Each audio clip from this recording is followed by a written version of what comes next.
Hey friends, a quick note at the beginning here. This is not a normal episode of the Atheist Manifesto.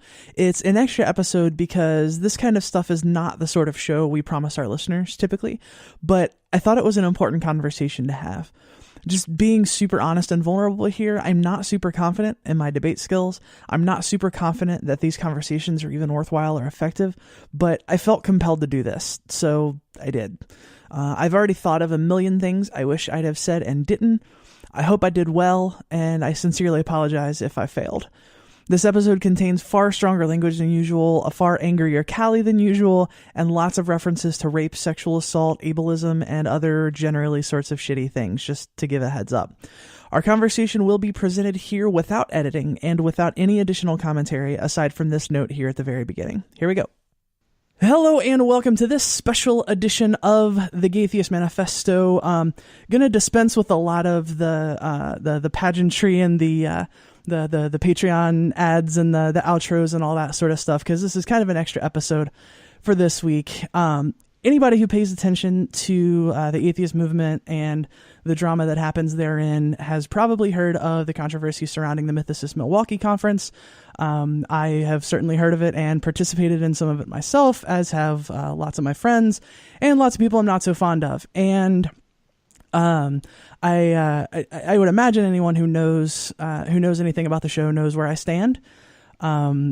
I have Sean and Brian here. Sean and Brian, just to be clear, you two are the organizers of the con, right? Yep. I'm a co-founder of Mythicist Milwaukee, and Brian's one of the directors. Okay, cool. Just wanted to make sure. So the reason that this is an extra episode and not a regular episode is because I try not to make our show a debate show. I'm more education, advocacy, lifting people up, creating space, creating community, that kind of stuff.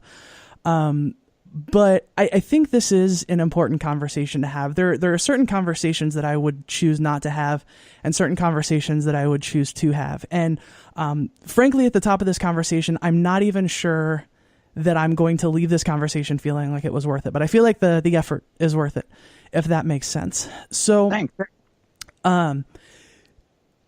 So just to give a basic history for anyone who maybe hasn't followed the whole thing. So the Mythicist Milwaukee conference, it's a conference happening obviously in Milwaukee, and debuting a movie, and they've got speakers just like any other con.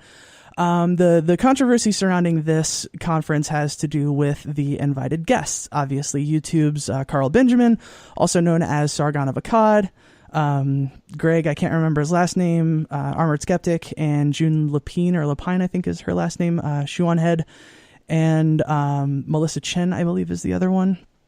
And frankly, these are not popular people in our movement, and I think for very, very good reasons. And especially Sargon of Akkad. And knowing the history of his behavior, I was very interested to read the Mythicist Milwaukee Conference Code of Conduct. And I'm going to quote part of that here. Prohibited conduct includes, but is not limited to, harassment based on race, gender, sexual orientation, disability, or any other protected group status as provided by local, state, or federal law. By way of example, abusive conduct directed at someone because of their race is prohibited. Prohibited conduct includes, but is not limited to, sexual harassment. By way of example, unwelcome sexual advances, requests for sexual favors, and other verbal or physical conduct of an unwelcome sexual nature are prohibited. So I want to keep that in context for the discussions to follow. And the reason why I found that very interesting is because one of the most famous reasons, or one of the reasons that Sargon of Akkad is most famous, is because he tweeted the phrase, "I wouldn't even rape you," to a British MP, which then followed, she says, roughly 600 tweets, tweeting rape threats at her, tweeting descriptions of her own rape to her. And, if this was a guy trolling, trying to have fun, things got too far, he didn't really mean for it to happen, then we might expect an apology. But the best that he could do was, I'm not going to lie, I was trying to be provocative, I wasn't being respectful, I was being condescending and childish. And the thing you guys got to help me understand is why this isn't a deal breaker for you and an invited guest to a conference. Okay. So our code of conduct is going to cover at our conference, at Correct. any of our meetings, whether you're on an organizer and our team organizing meetings, whether you're at our bi-weekly or our semi-monthly meetups, and we're going to do that. Like, I don't think we have authority necessarily to police everything that happens everywhere. So I'm not directly involved. So it's hard for me a little bit to adjudicate, something that happens online. I have not talked to Jess Phillips, so I don't really know her views. But is that relevant? Are her views relevant? Because we're not really talking about anything she did. Right. Well, but I think the bigger argument with what happened with Sargon, first of all, like you said, it's bad bits.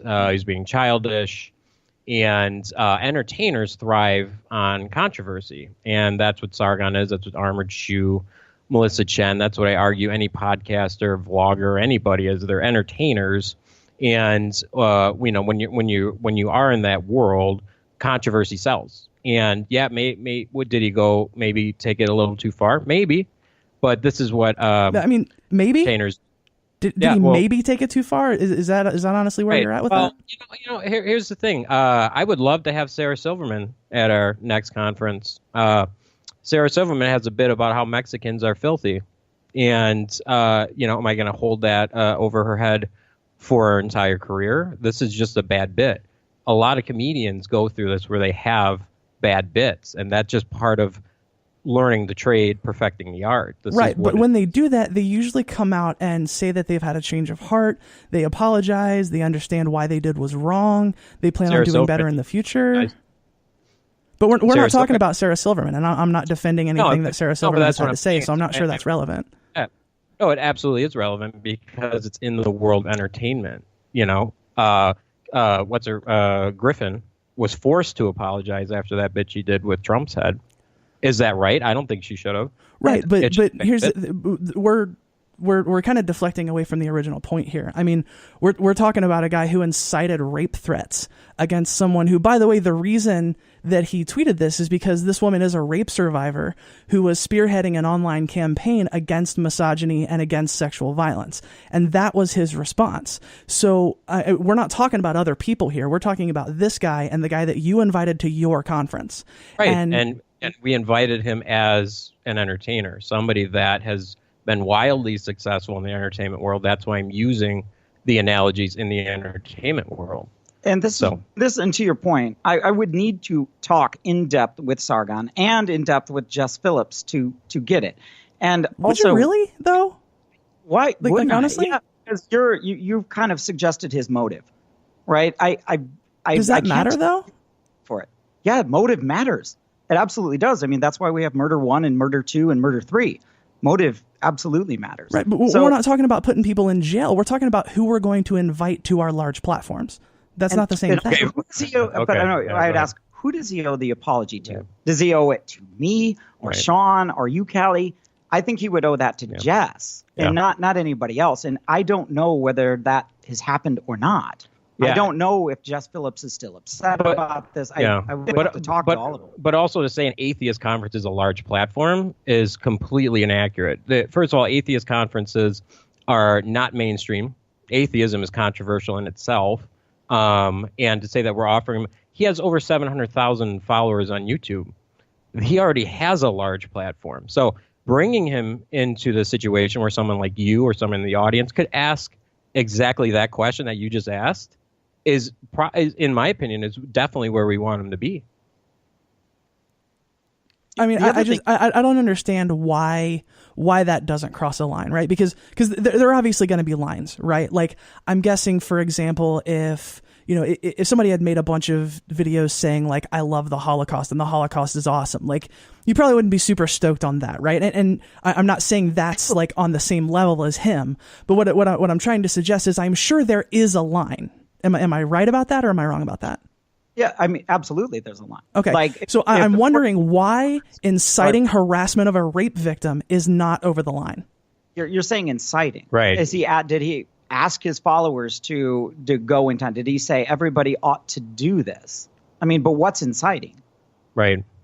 I mean, he did something that he's responsible for, but I just don't see the inciting part. I mean, I don't see how you don't see it, because here's the thing. If, for example, I say something like, I think what the organizers of MythCon are doing is a terrible thing. I think it's a bad idea, and I think it's hurtful. That's criticism, right? But Correct. if I say, well, I wouldn't even rape those guys, like, that's not the same thing. Right. No, and we've actually had worse happen. We've had a lot of people that have contacted our venue, called us rape apologists, called us white nationalists, called us all these things. Threatened to dox the entire audience, threaten the veiled threats of violence. Yeah, to the point where we've had to spend thousands of dollars extra of security at the conference. And guess what? That didn't come from Armored Shoe or Sargon. And, if we're going to talk about tactics, there is a much bigger problem in this world and in atheism as a whole, as I see it, because I understand that you don't agree with what Sargon says. That's great. So you have two options. No. We're not going to frame it as disagreement, because disagreement is like, that's why I'm not talking about someone like Melissa Chen, right? I've scrolled through her Twitter feed. I know what her views are. I think they're crap. But as far as I know, she's never made money from harassing people. So she's someone I disagree with. We can have the conversation about disagreement when we're talking about that context. When we're talking about somebody who used to tweet out memes making fun of domestic violence and making fun of rape and using autism as an insult against feminists, that's not disagreement. Like that's way past disagreement. Autism. I see that. I think people on the left and the right, people use autism all the time. But we're not talking about people. We're talking about this specific person who did this specific thing. If anyone else did it, I would be criticizing them as well. But they're not the ones who are invited to your con, so we're not going to talk about other people. Well, understood. But you also have to hold people to certain standards, like. For instance, our conference is being held to a standard where we're not challenging Armored and Shoe on stage. That's not a standard that exists. Other conferences don't challenge all of their guests on stage. So there is a little bit of hypocrisy here. Again, Sargon's coming in. Not only is he on stage, we're challenging him. Thomas Smith is going to be up there, so Thomas Smith can talk all about this thing with the Twitter or whatever. So it's not like, and he's going to. So, I mean, isn't that a better scenario than having somebody sit in an echo chamber and, as you say, harass others constantly without being challenged? I mean, isn't this what we should be looking for in the atheist world? I mean, let me go back to something that you said earlier, because, I said something about it being a big platform, and you disagreed with that, saying that you didn't think it was a big platform. So, I mean, if let's say for a second that I agree with you that it's not a big platform, then, why would it matter to do that? I mean, why is this guy the representation of the other side of the argument? Because I'm not even saying that, we shouldn't have these debates, we shouldn't have these conversations, which is why I'm not screaming about, Armored Skeptic, because, he at least has videos about skepticism, and his views that I think are shitty and wrong, as far as I know, like I said, he doesn't harass people, and he doesn't, make outrageous, like, trollish comments to people. So, that's why I'm not yelling about him. Sure. But my question is, why is he the guy? Knowing this history, because I mean, you're framing him as an entertainer, right? But you're a skeptic conference. You're supposed to be having a conversation about skepticism, and I don't understand why he's the guy. Okay, so that's a good point. Yeah, we should be talking about skepticism. How do you popularize skepticism? Who has done more for the atheist movement? Or if we look at George Carlin, has he not done a huge benefit to the atheist movement? If we look at Jim Jeffries or Bill Maher, have they not done huge, benefits to the atheism as a whole? Entertainment is the way that you spread a message. Entertainment is the way that you popularize something. And the best entertainers are able to take controversial material and utilize it to their advantage. But, if you look at Bill Maher and those that have huge platforms that are also talking about atheism, that's normalizing it. And one of our goals with our organization is to start bringing in more entertainers, because honestly, Callie, if you go to any of the atheist conferences, and again, we go to a lot of them because that we have to do our research and development, and we throw our own.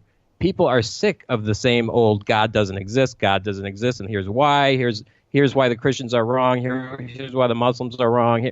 it's that's kind of getting to the point where it's played out. If you look at the major conferences and just talk to any of the organizers, all of the attendance is down. And I'm not just saying like down like 10%. I'm saying like way down. And in order for this model to survive, you have to start bringing in newer elements. And Family Guy is another perfect example. Seth MacFarlane, huge atheist, has done huge good for atheism. Having him at a conference, having someone who is an entertainer that can relate to the masses, brings in more of a popular mainstream audience into this world, because I think people will find value in what we're doing. But if we keep preaching to ourselves and we don't start bringing in outside influencers, it's not going to last. So why Sargon? Sargon's an atheist, and he has a huge platform. He's wildly successful in his own right. Why not Sargon? I understand what you're saying about the Twitter and all these other things, but guess what? There's been entertainers that troll each other all the time. That's just the way the world goes. And right, that is the way the world goes, but that's also not a justification for inviting him to your conference. But I just told you why, because he's an entertainer and he has a huge platform and he can reach millions of people. That's why we want to bring him in. Right, but I mean, in order for that to be justified in my mind, there has to be something else of value there, because as far as I can see, he's a shock jock. Someone like Bill Maher, for all his faults, I'm not a Bill Maher fan, but he's a smart guy and he brings a lot to the table, as well as being an entertainer.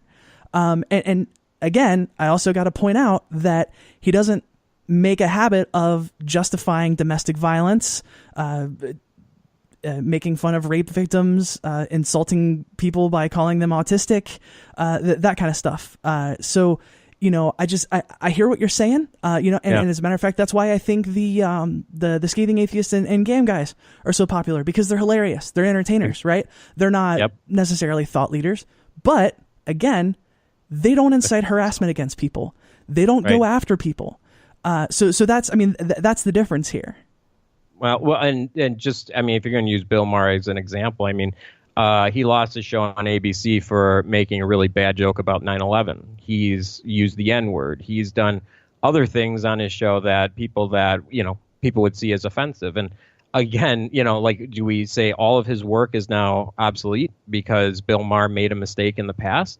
People make mistakes, and when you're an entertainer, I know a lot of comedians in the LA world, in Chicago, New York, and when you're going up there with new material, you're trying out new material, you fail more than you succeed. And you always want to live on the edge, and you want to live like on that controversial world to where it's like edgy but funny, because that's where the comedians, that's where entertainers live, is right in that gray area of too edgy and funny at the same time. And yeah, as entertainers, they've made terrible just look at the last year and how many entertainers made terrible mistakes in bits that they do. I personally, being a fan of the entertainment world and the comedy world specifically, I don't hold those people to that, because, again, you're going to make mistakes. Even in our podcast, we've said things that maybe we didn't mean. Maybe, it's just a mistake. It is what it is. I'm not going to hold somebody to that and say they're the worst person in the world. I don't want anything to do with them, even though there's a lot of other value and benefit that can be from that mutual relationship. And Sargon is one of those controversial characters. Callie, you have to admit this, or I've what other conference has been talked about this much? What other atheist conference? Again, we're getting in the face of people. This is an atheist conference. What other conference has been under the microscope this much? And I'm not saying, and it's even funnier, Callie. It's like we have 1,400 seats. We've sold 400 tickets. Out of the conference that has been talked about the most, we still have a low turnout. And this is where, this model, if we wanted to succeed, we have to start thinking outside the box. And yeah, sometimes that's controversial. And, we just got to make sure that, because I want to see these things continue. And I want to put on the best show that I can. And again, with Sargon, we're challenging him. He's not up there doing a bit on his own. He's being challenged. So why wouldn't we want to see that? And to the other point, I've seen him debate a number of social justice advocates online very fairly. He conducts himself, I think I've watched a ton of his debates, and he's very reasonable and polite in those. And I've listened to hours worth of content where Sargon is very monotone and almost boring.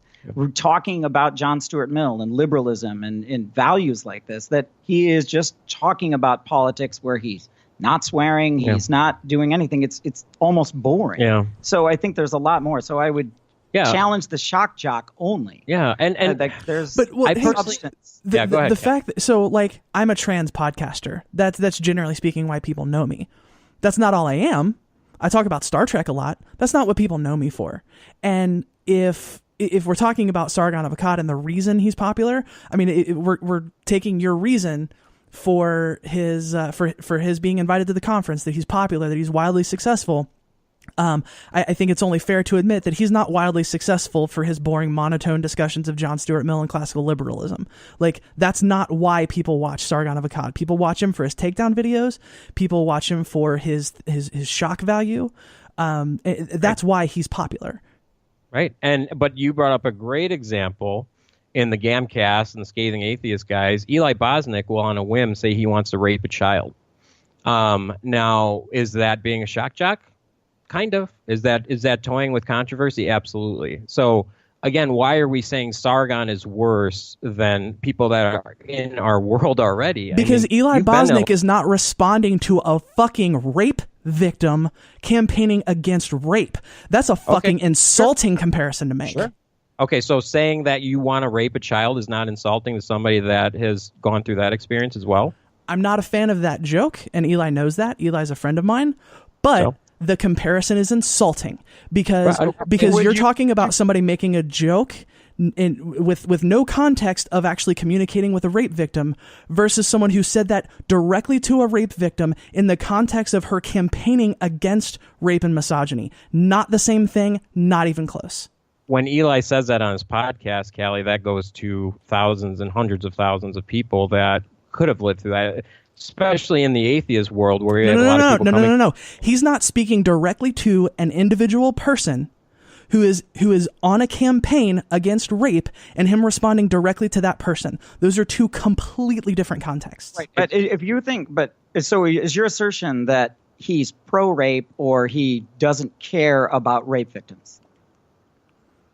I mean, that's the way that it seems. Or the most charitable that I can possibly be is that he doesn't care to use it as a weapon to shock people, which in my mind is not a lot better.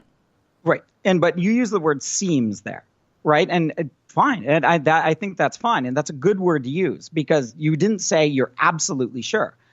I'll bet you my bottom dollar that Thomas Smith asks him this on stage. And we have a chance, and Thomas Smith has a chance to get out what other context might be there. Again, I have not talked to Sargon about this in depth. I have not talked to Jess Phillips about this in depth. Mm-hmm. Were there other political issues going in that this was a part of? I don't know. What difference does that make? What difference could that possibly make? Well, for example, Sargon has a video where he was telling the story of, I think there was the UVA case with the mattress girl, or they were talking about the woman who had carried the mattress around.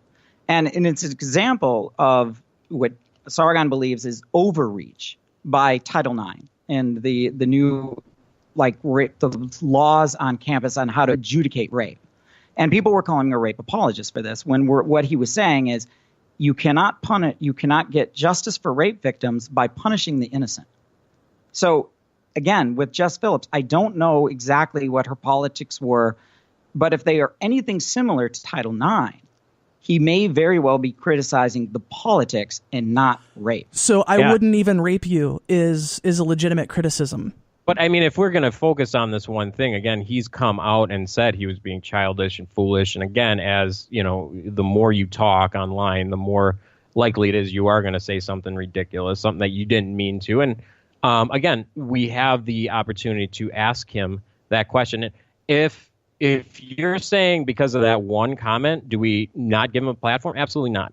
Because again, he has over 700,000 followers already. He has a platform.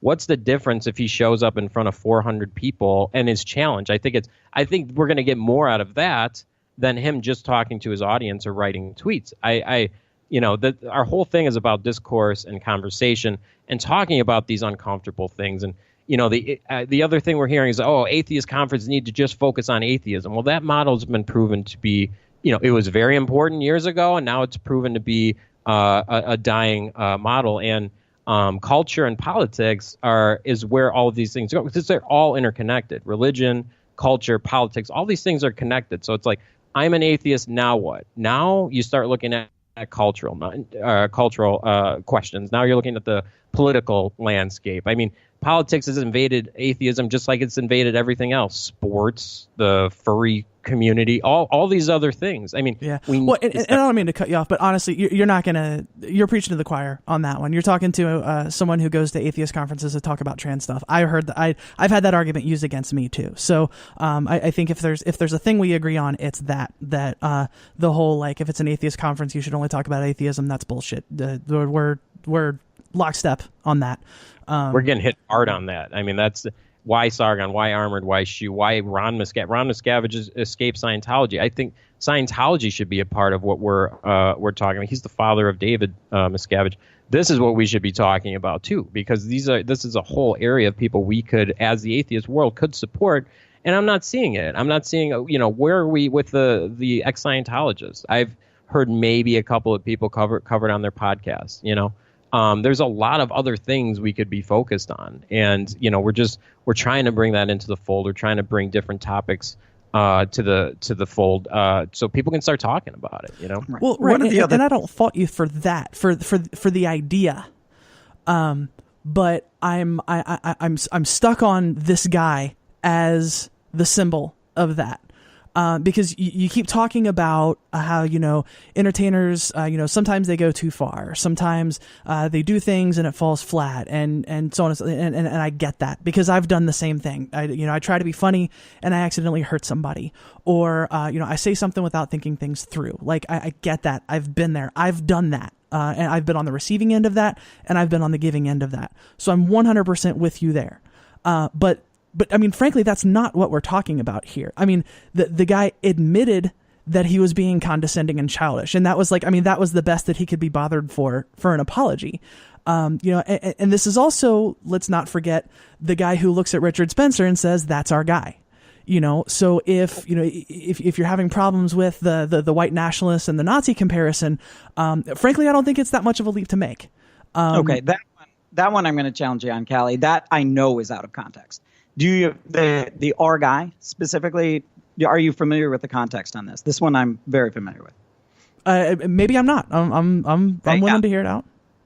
So what he's saying there is this comes into, and I'm sorry if this is going to get a bit esoteric. The Kekistani flag, which is a flag that satires the Nazi flag. This is an anti-identity politics flag.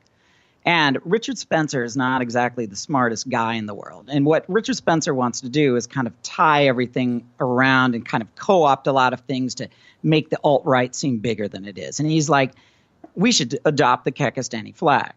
And a lot of his followers are like, no, don't, because the alt-right is playing identity politics. They're just playing in an unfamiliar direction from left to right. And what Spencer is kind of doing is that we should adopt that. That's cool. Yeah. He's mocking Richard Spencer by saying, see, to all his fans, he's our guy. Like he's saying Richard Spencer doesn't even know what he's talking about. Yeah. And like Sargon goes after the alt-right. Yeah. He got kicked off Twitter for harassing the alt-right. So, I mean, if you're going to harass anyone, it seems like that the alt-right seems to be a good target. I mean, he's done good investigative journalism on that. He pisses the alt-right off all the time. Like, he gets consistent 3,000 downvotes from when he makes his videos that are against the alt-right. Those are the alt-right listeners. Those certainly aren't progressives. They're going to be downvoting that.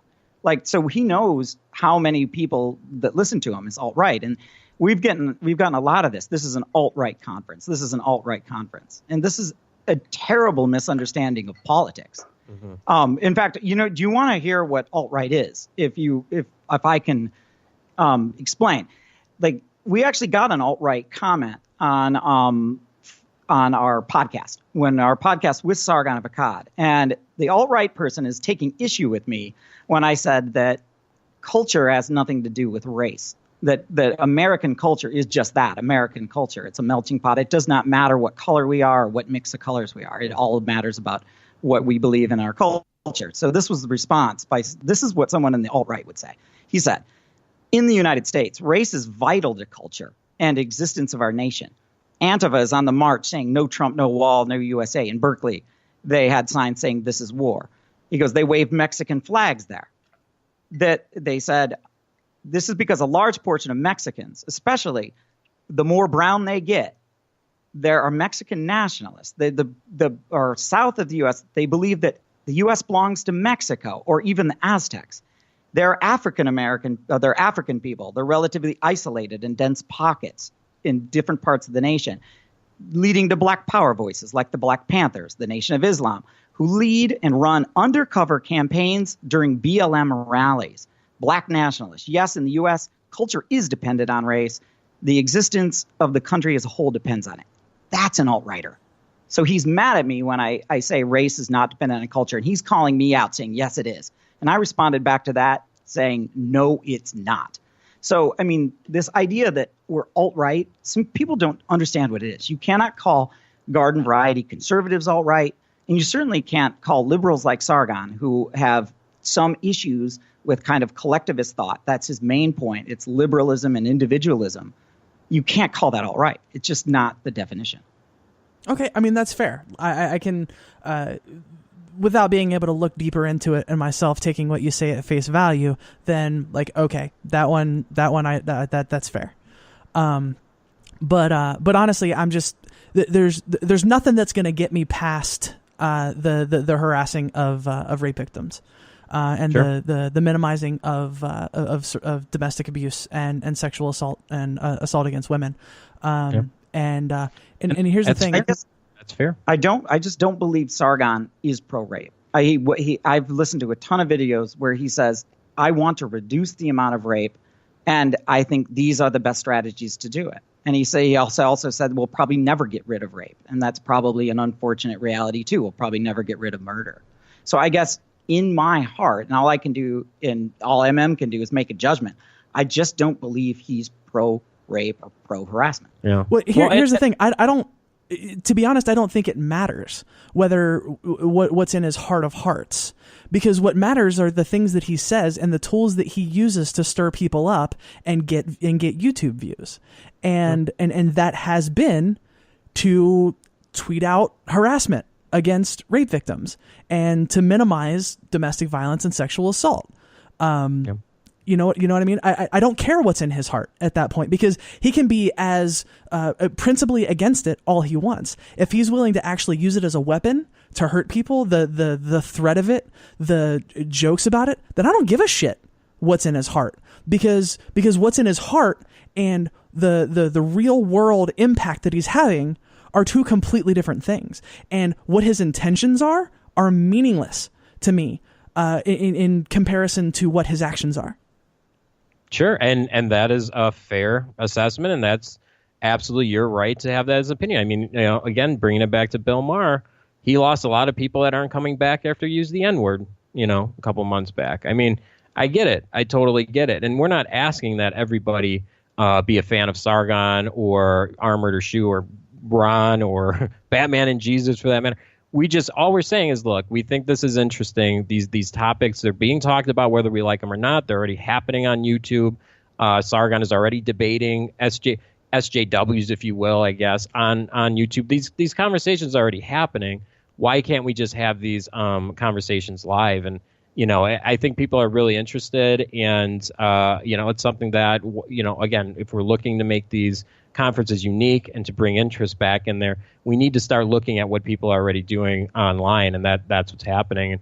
I totally get it. I totally get that you don't like them, and that crossed the line for you. That's totally your right. And but at the end of the day, he still has over 700,000 people on YouTube that do like him. So if we are going to challenge him or anybody else, why not? Right? What? I mean, because of the way that he acts. I mean, there have to be other people who are better to have that conversation, who have not weaponized rape and sexual assault against victims. You know what I mean? Like, you keep going back to this argument of how popular he is, and I mean, if that's what you've got, that's kind of gross to me, honestly. Sure.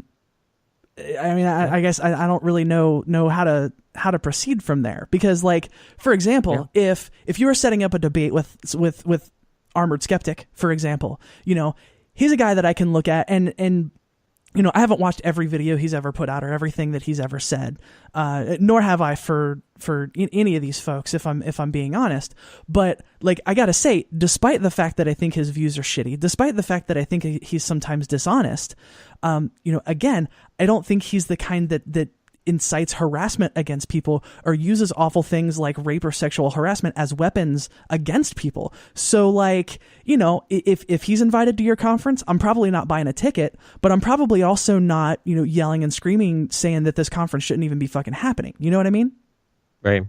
And yeah, I get it. But, you know, but the other thing that we've gone through, unfortunately, is on the other side, we've been harassed constantly. There's a month and a half of harassment, to the point of where my wife can't even work on her social. She's a professional social media PR consultant and crisis manager, and she won't even go near it anymore because of all of this hate that's coming from the other side. And, you know, how is it right? How are the tactics right to, you know, if we're saying Sargon's a harasser, why is it right to then use those tactics against people that are on the other side? I really think this is an opportunity for everybody to learn how to coexist and what tactics to actually use to win people's hearts and minds over. I mean, you know, I'm not holding it against these people. It is what it is. You know, we're moving forward with our thing. But does it suck going through it? Absolutely. Getting thousands of notifications a day calling us, you know, white nationalists, rape apologists, this and that. I mean, I'm freaking Mexican. You know, to be called a white nationalist is really bizarre to me. But it is what it is. I get people, they have their opinions. It's social media. It's, you know, it's kind of an open, it's a playground. But, you know. And where does it end, though? Like, you know, so if we're stained by Sargon stain, then are you stained because you interviewed us? And then is the person that interviews you about interviewing us, is that person stained? I mean, doesn't this sound like religion? Like the stain will go 7 generations from the man that commits the sin? No, because I think there's a big difference between actually going after people and platforming people who do that. And to be completely honest, you know, tomorrow after this goes up, I'm still not convinced that I'm going to think this conversation was worth it, to be completely honest. You know, and that's the struggle that that's why it took me a day or two to respond to your email. Because the question that you answer is not one that I claim to have I claim to have a solid answer for. I think platforming abusers is a shitty fucking thing to do. I don't know if it's I don't think it's worth it to have a conversation with someone who is an abuser. With someone who platforms them, that's a murkier question to me. So you know, that's a fair question. Okay, but I mean, so would Eli Boznick would be okay to platform? Eli Boznick doesn't harass people. He doesn't go after specific people and insult them. In the thread, when he was talking specifically about our conference, he said, "Hi guys," you know, and he was inviting a conversation. The post was okay, but in there he said that he was specifically referring to Armored in June and said that they are garbage people. And said that they were miserable pieces of shit. And, yeah, that's a quote. In fact, June wandered in there. It was an open Facebook thread, got upset. And then some of our followers came in to defend her. Again, so is that enough to forever deny a platform to Eli? Or is that just a bad move by Eli? You're a miserable piece of shit is not the same thing as saying I wouldn't even rape you. Like, again, you guys are making outrageous comparisons because saying that I think someone has bad character, I think you're a shitty person, I don't like you as a person, that is not the same thing as using rape as a weapon against you. Like you keep drawing these comparisons that aren't accurate. No, but instead, you know, here's the comparison: is Eli's using rape for a laugh. So again, Sargon, what is he doing? He's using that for a laugh, right? And so I understand what you're saying. You know, the situations are absolutely they're different. But should they be held accountable because of one bad joke or one bad statement? I don't think so. I mean, this is where these entertainers are. And and here's the other thing. I want to tell you a story about Eli Boznick. Okay, Eli, in the course of a fundraiser that they did with Cognitive Dissonance, they did a skit where they were making fun of another podcaster. It was a send-up satire thing, and Eli used me in a joke in a way that I didn't appreciate. And it was pointed out to me by somebody. It was a trans joke. It made me uncomfortable. And when I reached out to Eli and said, "Hey, I heard this thing you did. Talk me through this. What's going on?" He explained it to me, and I said, "Yeah, that makes me pretty uncomfortable. I was kind of hurt by that." And Eli's response was, "Oh my God, I'm so sorry. Tell me more." And he listened. And he apologized, and he made a promise to do better. And he now messages me on Facebook whenever there are jokes like involving trans stuff, involving stuff like that. He messages me and says, "Hey, is this too far?" And if I say like, "Oh yeah, not sure I would do that," he doesn't do it. So sure. even if we're talking about the people who sometimes go far and make mistakes, then I would say sure, maybe Eli is one of those people, but Eli is also an intellectually honest person. He listens to people who criticize him, and he actually does better when people say, "Hey, this thing you did hurt me." He comes back and says, "Oh my God, I'm so sorry. That's not what I meant. I'm going to do better next time." He doesn't say, "I'm not going to lie. I was trying to be provocative. I wasn't being respectful. I was being condescending and childish," and leave it at that. So let's just dispense with the Eli Boznick comparisons because it's not the same thing. Okay. But that, if you want to make that's fine. But now you're also then kind of asserting that Sargon is not capable of what Eli is. And I'm not against I didn't say he's not capable. As far as I know, he's never done it. So okay, that's where you're wrong though. This is why I've done a lot of, I feel like everyone I've talked to, I'm much more informed on, because I've watched so many more of Sargon's videos than they have. I'm so much more familiar with this. So, and in some ways I kind of brush it off as people just not knowing. So do you know who feminist Lacey Green is? Yeah. Okay. So at VidCon in Anaheim this summer, right? Lacey Green and Sargon had a talk, and this is kind of well known. They both talked about this. And yeah, I'm aware of the situation you're talking about. Where he realized that he has gone over the line and apologized to Lacey Green at length. And they were talking for hours and hours and hours, and admitted. So to me, that's growth. That's he said, "I was too hard. I did not realize what I was doing to you." So again, he's the place of ignorance, just like Eli. He didn't intend to offend you. He didn't think that he was going over the line. You told him that he was. He heard you. And Lacey does the same thing. You've gone over the line, Sargon, and he backs off. He shows remorse to that. That's public, and they're on speaking terms. So I mean, to me, that's growth. Yeah, but there's the context that you're missing is that never happened until after Lacey started courting the anti-feminist, the anti-SJW, the borderline alt-rightish people. So like, I'm not a fan of claiming that I know what's in people's heads, but that's really suspicious to me. Well, I would say that actually happened after they met in person. And again, what we're doing is bringing people together in person, because it's a lot easier to have these flame wars online. But as soon as you're face to face with somebody, then you can actually challenge them. Like you said, you had a telephone call with Eli. That is powerful. It's now you're out of the online world and spitting fire and all that stuff. Now you're talking as people. And again, that's what we're doing. We're bringing people together, and hopefully we get growth out of it, and we evolve together. All right. Well, honestly, I mean, that's all I got. I think if we go any further, we're going to keep going round and round on making the same points over and over again. Sure. I just wanted to say that I really respect you for having us on, and I really respect you for making coming out with your viewpoints in such a good way. Yes. Coming after us but in a respectful way. You haven't been disrespectful. I've learned a lot from what you're saying. You're saying, look, that rape threats are not, or the rape joke or political statement. Yeah. That you're saying that's gross. That's over the line for you. Yeah. I get it, and I think you're fair to say that. That's absolutely the over the line for you. Yeah. For others, I think we've got to give everyone their own space to do it. But I really think that this kind of conversation, this has made, I think this, even though we're not agreeing on much, although I am a huge Star Trek fan, so we agree on that too. But I mean, I do think that there's real value in having this conversation. And I think what we intend to do, especially after the MythCon, is to reach out to those that have different views, because like playing in your own field, I don't think is productive as engaging respectfully with people of differing opinions. So I just wanted to say thank you.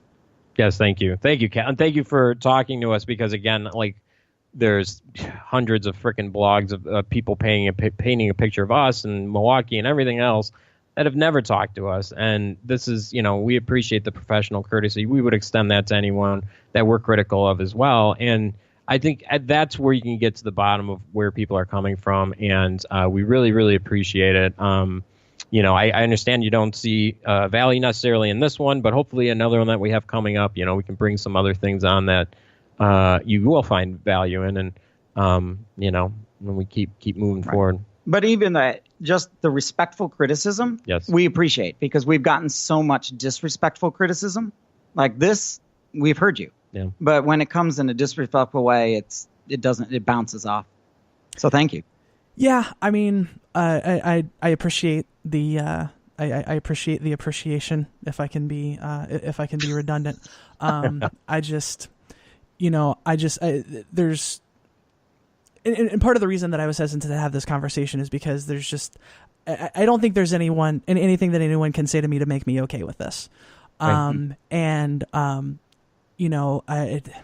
At the risk of being impolite, I gotta wonder about the character of someone who this isn't over the line for. Like I said, I don't want to go outright and make insults and that kind of stuff. I just, I guess that's my final thought is, I'm not one for harassment. But I am very much in favor of making it harder to platform abusers and platform bigots. There's obviously a conversation to be had about tactics, and I don't know the specifics of what you're talking about. So obviously I don't want to comment on specific things people have said or done. But I am 100% in favor of making it harder to do what you guys are doing, to be honest. And I guess, I don't know, I guess that's my final thought, but I appreciate you guys coming on, because I don't know. I haven't listened to. I know you guys have done other appearances and stuff, and I don't know if you guys have been hardcore challenged or not. And I appreciate it. Well, I was upfront in the email that it was probably going to be a super contentious conversation. So I appreciate you guys coming on despite that. And I guess that's what I got. No, I think it's beneficial. Thank you for the constructive conversation. Thanks, guys. Thanks, Callie.